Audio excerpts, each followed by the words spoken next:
বন্ধুরা তোমরা দেখছো তোমাদের প্রিয় YouTube channel study knowledge academy. একটা গুরুত্বপূর্ণ আপডেট, ক্যালকাটা সিটি সিভিল কোর্টের যে একটা এক্সাম মানে পার্ট 2 এর যে এক্সাম হওয়ার কথা ছিল সেই পার্ট 2 এর এক্সাম কিন্তু ক্যান্সেল করা হয়েছে।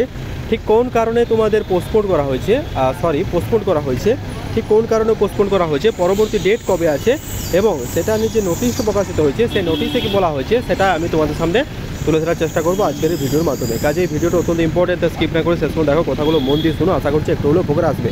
ইতিমধ্যে নোটিশটা আমি আমাদের টেলিগ্রাম চ্যানেলে যুক্ত দিয়ে দিয়েছি। তোমরা যারা টেলিগ্রাম চ্যানেলে যুক্ত আছো তারা তো জানো, আর যারা যুক্ত হওনি লিখিত ডেসক্রিপশন টু জয়েন নাও, কারণ ছোটো বড়ো আপডেটগুলো টেলিগ্রাম চ্যানেলে প্রোভাইড করে রাখি। তাহলে request to join our Telegram group. আর যারা তোমাদের এখনও ইউটিউব চ্যানেলে সাবস্ক্রাইব করোনি সাবস্ক্রাইব করে দিও, কারণ ছোটো বড়ো আপডেটগুলো ফার্স্ট অফ অল এখানে প্রোভাইড করে রাখি। দেখতে পাচ্ছ এখন আমি আছি সিটি সিভিল কোর্টের অফিসিয়াল ওয়েবসাইটে। সেই অফিসিয়াল ওয়েবসাইটে আসার পর তুমি যদি নোটিশ সেকশনে যাও তাহলে নোটিশ সেকশনে একটা ইম্পর্টেন্ট নোটিশ প্রকাশিত হয়েছে। তো চলো সেই ইম্পর্টেন্ট নোটিশে কী বলা হয়েছে আমরা একবার দেখে নেওয়া যাক। সিটি সিভিল কোর্টে ডিইও এর ফেজ 2 এর পরীক্ষা আপাতত পোস্টপোন করা হয়েছে। দেখতে পাচ্ছ নোটিশ করান্ডাম, যেখানে এমপ্লয়মেন্ট নোটিফিকেশনটাও রয়েছে, dated Kolkata January 7004 in contribution of early notification number 2431 ডেটের হচ্ছে 30/8/2025। This is to inform that Phase 2 examination of data entry operator, the DEO data entry operator, which is fixed to be held on 14 এই 14 তারিখে হওয়ার কথা ছিল, অর্থাৎ সেপ্টেম্বরের 14 তারিখে রবিবার ছিল। এটা কিন্তু পোস্টপোন করা হয়েছে ডিউ টু অ্যাডমিনিস্ট্রেটিভ এক্সিজেন্সি, মানে অ্যাডমিনিস্ট্রেটিভ অসুবিধার জন্য তোমাদের এক্সামটা কিন্তু পোস্টপোন করা হয়েছে। ঠিক আছে, 14/9/2025 তারিখে যে এক্সামটা হওয়ার কথা ছিল সেই এক্সামটা কিন্তু পোস্টপোন করা হয়েছে। Further intimation about phase 2 examination, পরবর্তীকালে ফেজ 2 এক্সাম কবে হবে for the post of DEO অর্থাৎ data entry operator will be intimated soon, তোমাদের খুব শীঘ্রই জানানো হবে after fixation of the day of recruitment.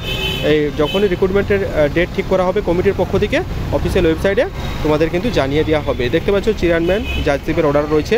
এই নোটিশটা আমি আমাদের টেলিগ্রাম চ্যানেলে দিয়ে দিচ্ছি, তোমরা ওখান থেকে জানতে পারবে। এবার আসি বাঁকুড়া ডিস্ট্রিক্ট কোর্টের রেজাল্ট কবে আসবে। দেখো বাঁকুড়া ডিস্ট্রিক্ট কোর্টের রেজাল্ট পুরোপুরিভাবে রেডি। এবার হচ্ছে রেজাল্ট পাবলিশ হওয়ার একটা অপেক্ষা মাত্র।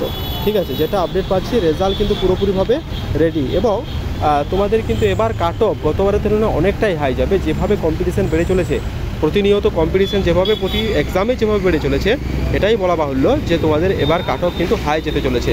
দেখা যাক, এতটা আপডেট পেয়েছি যে তোমার রেজাল্ট রেডি। ক্লার্কশিপ আর এই বাঁকুড়া ডিস্ট্রিক্ট কোর্টের রেজাল্ট খুব শীঘ্রই আসছে। এই সপ্তাহের মধ্যে আশা করি একটা আসার হাই চান্স রয়েছে। একটা হচ্ছে তোমাদের ক্লার্কশিপ আর দুই হচ্ছে বাঁকুড়া ডিস্ট্রিক্ট কোর্টের যে রেজাল্ট। ঠিক আছে, বাঁকুড়া ডিস্ট্রিক্ট কোর্টের রেজাল্ট, এই দুটো রেজাল্ট কিন্তু আসছে। এবং একটা আপডেট সেটা হচ্ছে পিএসসি ক্লার্কশিপের মেন্স মোটামুটি ডিসেম্বর নাগাদ অনুষ্ঠিত হতে চলেছে। এই আপডেটটা এই ভিডিওর মাধ্যমে শেয়ার করলাম। তো আজকের ভিডিও এতটা অবধি দেখে জানিও কেমন লাগলো। ডিও ডাটা এন্ট্রি অপারেটর, এটা হচ্ছে জুডিশিয়াল একটা এক্সাম ছিল।